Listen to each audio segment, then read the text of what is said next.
Dua jiwa muda yang terikat tawa dan rahasia menuliskan sebuah surat yang tanpa sadar menjadi pintu menuju masa lalu yang terlupakan. Dari goresan pena itu, mengalir kisah cinta yang terkubur, duka yang belum pulih, dan takdir yang menunggu di ujung jalan. Oleh karena itu, melangkahlah bersama mereka, dan biarkan cerita ini menuntun kita masuk hingga tak lagi mampu keluar sebelum lembar terakhirnya terungkap. Let your hands.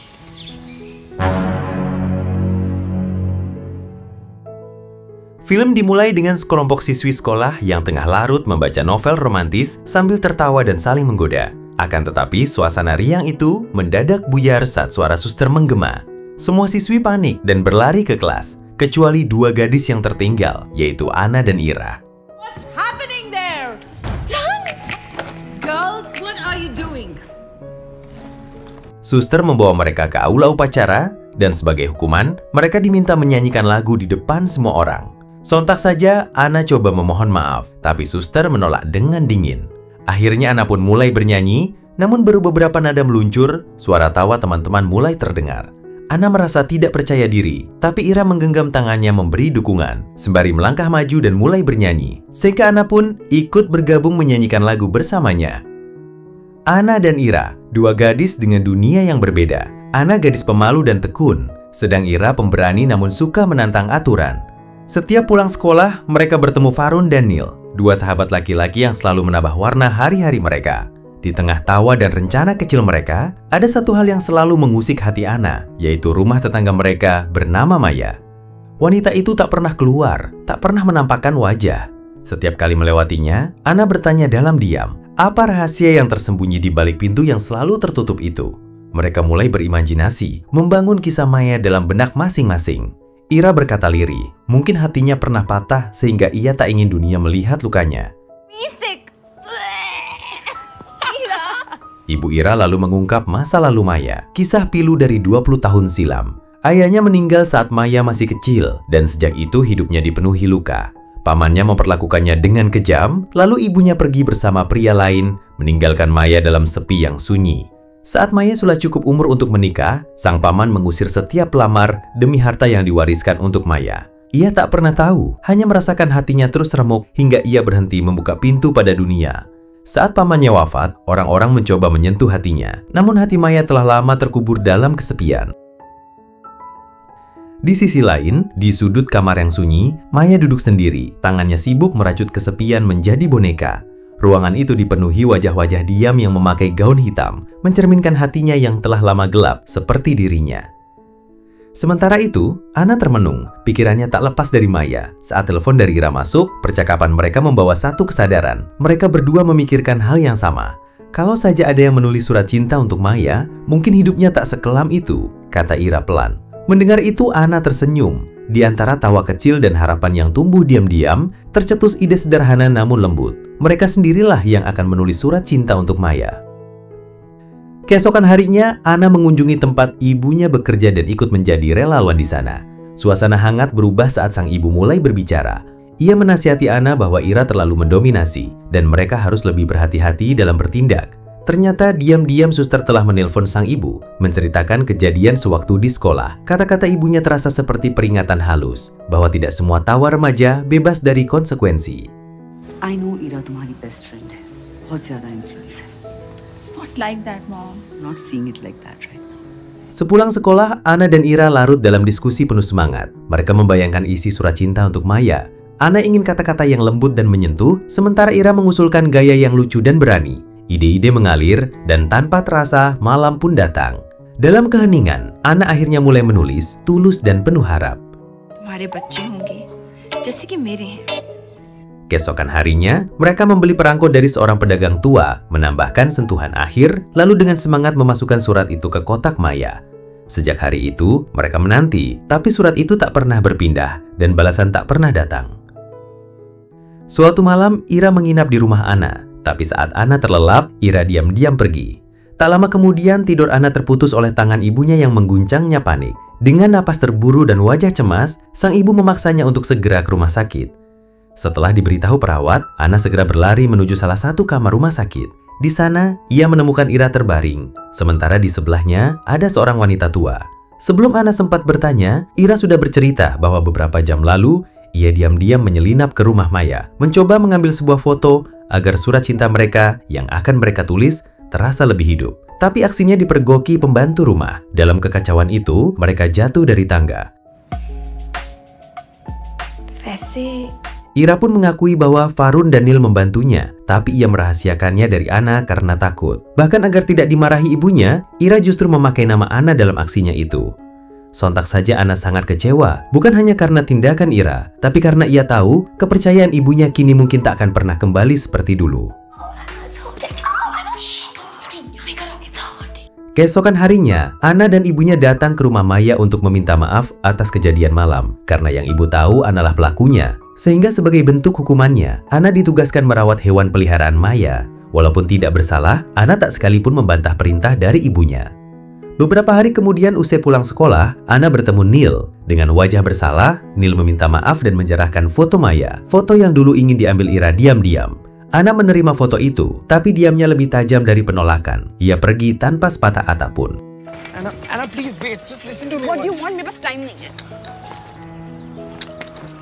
Not my plan. ये ईरा का plan था. Anna, at least listen to me once, yaar. Anna.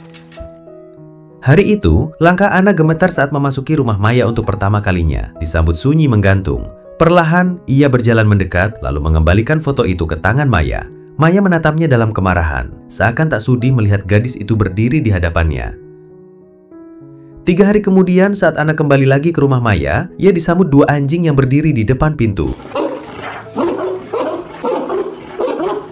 Seketika itu juga ia memanggil Maya berulang kali, tapi seakan rumah itu tak berpenghuni. Ternyata Maya tengah larut membaca surat tulisan Ana yang berpura-pura menjadi Fat. Dalam tiap kata terlukis pujian dan cinta yang tak pernah terucap. Surat itu membawa Maya kembali ke masa mudanya, saat hatinya berdebar untuk Fat, pria yang tak pernah sempat menyatakan cinta karena diusir pamannya. Ana yang memutuskan pulang mendapati Nil kini berada di rumahnya. Ternyata Nil telah menceritakan segalanya pada ibu Ana tentang surat, tentang malam itu sambil meminta maaf. Nah, disitulah ibu Ana akhirnya tahu cerita sebenarnya. Tanpa aksi berlebihan, ia menugasi Nil menggantikan Ana bekerja di rumah Maya. Sementara itu, meski luka belum sepenuhnya hilang, Ana tetap tersenyum karena Nil tak hanya menyesal, tapi juga berani memikul tanggung jawab. I'm sorry. Hari itu, mereka datang ke rumah Maya memberitahu bahwa kini Nil yang akan menggantikan Ana. Namun ketika pandangan Ana tepat mengarah pada tangan Maya yang menggenggam sepucuk surat, maka ia langsung menolak dan ingin tetap bekerja di sana. Thanks, Neil. Okay, bye. Saat seekor burung terbang keluar, Ana mengejarnya. Namun Maya tiba-tiba membuka seluruh sangkar, membebaskan semuanya. Ana tersenyum, hatinya hangat. Dan peristiwa itu, ia ceritakan pada Ira. Setelah menimbang rasa dan kata, Ana pun mulai menulis untuk Maya. Di panti jompo, Ana melihat seorang wanita tua terus mencari anak laki-lakinya. Dengan lembut, ibu Ana berkata bahwa sang anak sedang bekerja dan akan pulang terlambat. Saat Ana bertanya, mengapa harus berbohong? Ibunya menjawab, jika kebohongan membawa ketenangan, mungkin itu bukan hal yang salah. Kata-kata itu mengendap di hati Ana. Mungkin apa yang ia lakukan untuk Maya pun bukan kesalahan. Sementara itu, Maya membaca surat kedua dari Fat. Di sana tertulis, ia menyukai warna merah, warna kehidupan dan senyuman Maya yang dulu pernah hilang. Keesokan harinya, Ana kembali ke rumah Maya. Dan untuk pertama kalinya, Maya membuka jendela, membiarkan matahari menyentuh kulitnya. Setelah beberapa saat berdiri di luar, Maya masuk kembali, membuka semua jendelanya, dan berdiri di depan cermin, dan tersenyum untuk pertama kalinya setelah sekian lama. Ketika Ana asik melihat barang-barang antik milik Maya, tiba-tiba pembantu datang dan menegurnya tajam. Di saat yang bersamaan, Maya muncul dari belakang dengan setangkai bunga mawar di tangan, dan meminta Ana kembali bekerja. Sambil bersenyum, Ana berkata, Maya terlihat sangat cantik. Mendengar itu, Maya tersipu dan perlahan mengakui kalau warna favoritnya adalah merah, warna kehidupan. Hal itu terlihat dari satu boneka istimewa yang mengenakan gaun merah, berbeda dari lainnya. Sadar akan perubahan besar dalam diri Maya, membuat Ana bahagia dan menceritakannya pada Ira. Tapi Ira sudah bosan dengan topik itu. Ia tidak lagi tertarik pada Maya. Beberapa hari kemudian, Ana memberitahu bahwa Nil ingin bertemu dengannya. Mendengar itu, Ira pun langsung memutuskan ikut dan berdandan secantik mungkin. Di Karse, Nil datang dengan bunga mawar di tangan. Tapi saat melihat Ira, ia urungkan niatnya memberi bunga itu pada Ana. Meski niat awalnya ingin bicara dengan Ana, Ira terus memotong, membuat percakapan tak pernah benar-benar dimulai. Namun di tengah kesunyian, pandangan Neil teralihkan. Maya melangkah keluar rumah untuk pertama kali dalam 2 dekade. Melihat itu, Anna terpaku. Satu langkah kecil Maya, tapi bagi Anna itu seperti matahari yang akhirnya bersinar di rumah yang gelap.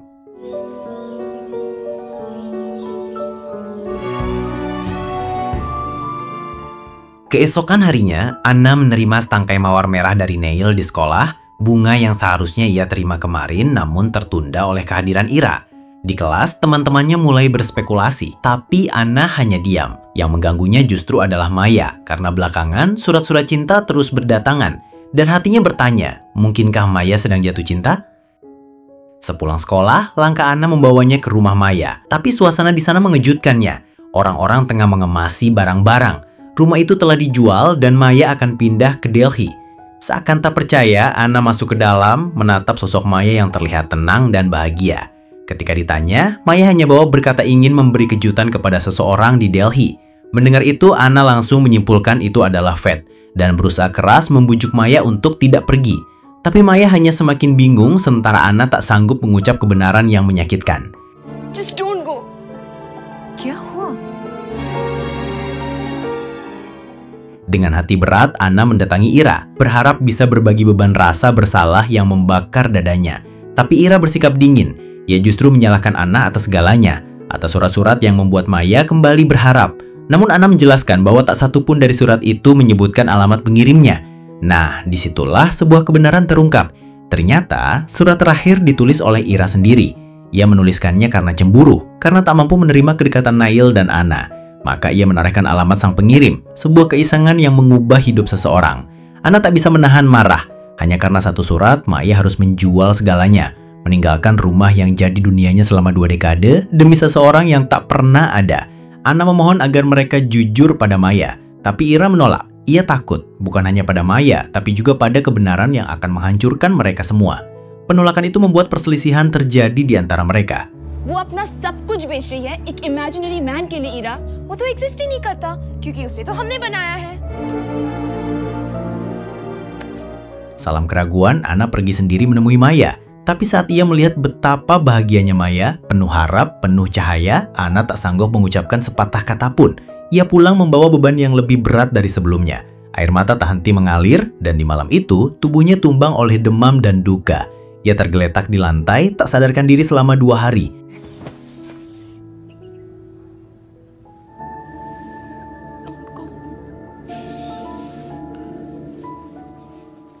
Ketika akhirnya ia membuka mata, Maya telah pergi. Air mata kembali jatuh dan di antara isak ia menceritakan segalanya pada ibunya. Orang tuanya berusaha mencari Maya kemanapun tapi jejaknya telah hilang. Dan karena rasa kekecewaan yang sudah tak tertahankan, sang ibu memutuskan mengirim Anna ke asrama. Saat mengemas barang-barangnya, Anna menatap foto-foto lama bersama Ira. Senyum kecil di masa lalu yang kini tak lagi berarti. Tak ada cinta di matanya, hanya kekecewaan dan kemarahan yang belum sempat padam. Ketika Anna hendak pergi, Ira datang, memohon kesempatan untuk bicara. Namun Anna tak mengucapkan sepatah kata pun, bahkan ia tak menoleh. Dalam hitungan detik, Anna menjauh, meninggalkan rumah, meninggalkan sahabatnya, meninggalkan luka yang tak sempat sembuh, dan Ira hanya bisa menangis. 6 tahun telah berlalu, Anna kini duduk di bangku kuliah di Delhi, jauh dari Shimla, namun bayang Maya tak pernah pergi dari pelupuk matanya. Sejak hari ia meninggalkan kota itu, ia tak berhenti mencari Maya. Surat kabar, radio hingga poster-poster bertebaran di dinding tembok. Namun semua usahanya terasa sia-sia. Yang ia inginkan hanya satu, melihat Maya bahagia. Tapi justru karena dirinya, hidup Maya harus menderita. 6 tahun pula Anna hidup dalam pelukan mimpi buruk. Tidur yang tak pernah lelap dan langkah yang enggan kembali ke tanah kelahirannya. Setiap panggilan pulang dari ibunya selalu ia tolak. Baru kini ia mulai memahami arti cinta saat Rahul hadir mengisi hatinya. Pria yang mencintainya setulus matahari mencintai pagi, yang tahu segala kisah pahit tentang Maya dan tak pernah memaksanya. Rahul ingin menikah, tapi Anna ragu, meminta waktu untuk berbicara dengan orang tuanya. Agar tidak melukai hati pacarnya, maka Anna pun pulang. Tanah kelahiran menyambutnya dengan wajah yang asing, dan rumah Maya kini berdiri dalam rupa yang tak lagi sama. Di tengah hatinya yang remuk, tiba-tiba ibunya berkata kalau Ira datang untuk menemuinya. Tentu saja Anna menolak, tapi Ira tetap melangkah masuk, membawa penyesalan dan sebuah kabar. Ia telah menemukan alamat itu. 3 tahun lamanya Ira mencari dan kini alamat itu ada di tangannya. Meski marah dan luka masih membalut hati, setitik cahaya menyelinap di dada Anna. Mungkin kali ini ia bisa bertemu Maya kembali. Di tengah hangatnya makan malam keluarga, Anna menuturkan rencananya untuk kembali ke Delhi. Belum sempat hening itu menetap, Ira angkat bicara, ingin mengikuti Anna ke Delhi. Seketika hati Anna mengeras karena ia tidak ingin berjalan bersamanya. Namun dengan lembut sang ibu memohon, bawalah dia bersamamu. मैं भी दिल्ली आ रही हूँ। क्यों? इस बात को यहीं खत्म कर दो। Malam itu, Anna sempat ingin membuka hati kepada ibunya, bercerita tentang Rahul. Namun kata-kata itu mengendap di tenggorokan, seakan tak sanggup ia sampaikan. Hingga akhirnya pagi menyapa Anna kembali ke Delhi disambut senyum hangat Rahul. Di sana Anna memperkenalkan Ira kepadanya, lalu mengantar Ira ke hotel. Ira mencoba kembali menembus dinding hati Anna, namun amarah masih terlalu tebal. Anna, do you mind? Meskipun begitu, mereka tetap pergi bersama ke alamat yang dijanjikan. Namun sayangnya, tak satu pun yang mengenal Maya Devi. Saat Anna sedang menelpon seseorang, Ira dan Rahul sudah kembali ke mobil. Dalam obrolan ringan, Rahul tahu bahwa Ira ingin pergi ke klub malam karena ia belum pernah menginjakan kaki di kota sebesar ini sebelumnya. Rahul berjanji akan membicarakannya pada Anna dan mengajaknya. Sepulang situ, mereka mampir di sebuah restoran. Ira duduk di sisi Rahul dan pria itu dengan sifatnya yang ramah berusaha membuat Ira merasa nyaman. Namun sikap Rahul menusuk hati Anna dengan rasa tak nyaman yang sulit dijelaskan. Rahul lalu mengusulkan mereka pergi ke klub malam mengingat Ira belum pernah ke sana. Anna awalnya menolak, tapi karena Rahul bersedia mengajak salah satu temannya, maka Anna pun setuju. Malam itu lampu-lampu kota menyala saat mereka bertiga melangkah ke klub. Bagi Ira, yang baru pertama kali keluar dari Shimla, suasananya seperti dunia lain. Gemerlap, riuh, penuh warna. Ia mengajak Anna menari, namun Anna menolak. Ia beralih kepada Rahul, namun pria itu pun menggelengkan. Akhirnya Ira turun ke lantai dansa bersama teman Rahul, larut dalam musik dan tawa. Anna yang mulai tak tahan, ia langsung menarik tangan Ira keluar dari keramaian, menudung Ira datang bukan untuk mencari Maya Devi, melainkan hanya untuk bersenang-senang. Ia menudung Ira masih sama egoisnya seperti dulu, tanpa rasa bersalah sedikit pun. Dengan suara bergetar, Anna meluapkan luka yang ia simpan. Tentang malam-malam panjang tanpa tidur, dihantui penyesalan. Seketika air mata pun tumpah. Di sela tangis, Ira membuka luka miliknya sendiri. 2 tahun lalu, ia mencintai seseorang. Namun kecelakaan merenggut nyawa pria itu dan ia selamat. Sejak saat itu kesedihannya tak pernah lenyap. Karena selain kehilangan sang kekasih, tapi lebih dari itu kehilangan sahabat terbaiknya. फिर मैंने तुम्हें देखा। Malam itu mereka kembali ke hotel. Anna masih terhanyut dalam duka, namun Rahul memeluknya dengan kata-kata penguat, ia akan selalu berada di sisinya. Anna ingin berbicara dengan Ira, tapi mendapati sahabatnya sudah tertidur. Ia tak tahu Ira hanya pura-pura tidur, menyembunyikan luka di hatinya. Keesokan paginya mereka kembali mencoba mencari Maya Devi, namun yang mereka dapat hanyalah jawaban hampa. Atas saran seorang pria, mereka melangkah ke kantor polisi. Di sana kata-kata petugas terdengar seperti palu yang mematahkan harapan. Setelah 6 tahun menghilang, peluang menemukan Maya hampir tak ada. Dalam keputusasaan, Ira memutuskan untuk pulang, membuat Anna kecewa dan sedih. Dalam mobil, Anna menghela napas, meminta maaf, lalu bertanya tentang mantan pacar Ira. Perlahan rahasia itu terungkap. Ternyata lelaki itu tidak lain tidak bukan adalah Neil. Setelah Anna pergi, Ira dan Neil menjadi teman dekat, lalu saling jatuh cinta hingga kecelakaan sepeda merenggut nyawa Neil. Mendengar itu, hati Anna terasa berat. Neil bukan hanya kisah Ira, tapi juga kenangan yang pernah hidup di hatinya. Anna mengajak Ira ke kampusnya. Dari dalam kantor, ia keluar sambil membawa formulir pindah kuliah, membujuk Ira untuk tinggal dan belajar bersamanya. Dengan nada malu, Ira mengaku sejak kepergian Anna, nilainya merosot tajam. Pengakuan itu membuat mereka tertawa, berpelukan, dan saling memaafkan.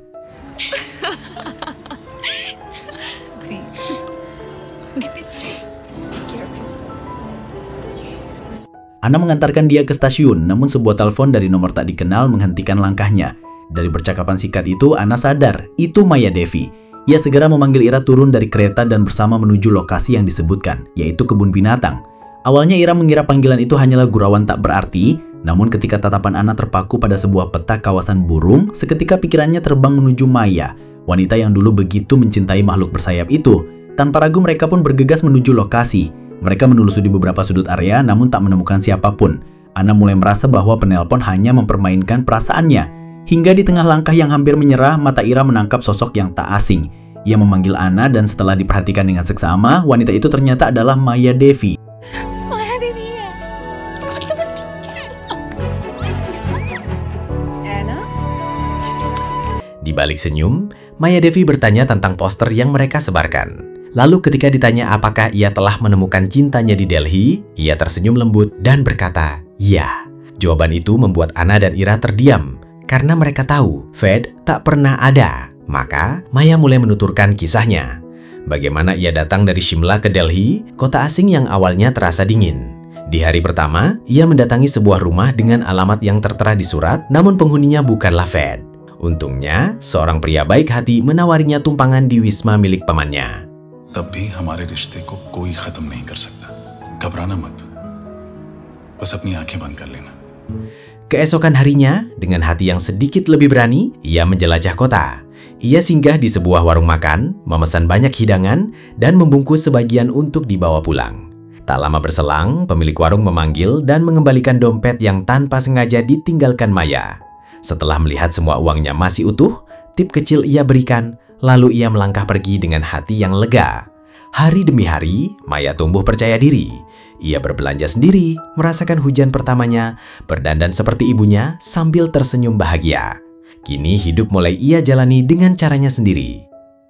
Hingga suatu hari, di sebuah toko perhiasan, ia bertemu pemiliknya yang memperkenalkan diri dengan nama Ved. Namun, Ved itu hanyalah nama, bukan sosok yang ia cari dalam surat. Karena ketika Maya memperkenalkan diri, Ved tak bereaksi apapun. और आप? Maya. My name is Ved. Pulang dari sana, Maya kembali membuka semua surat yang pernah ia terima.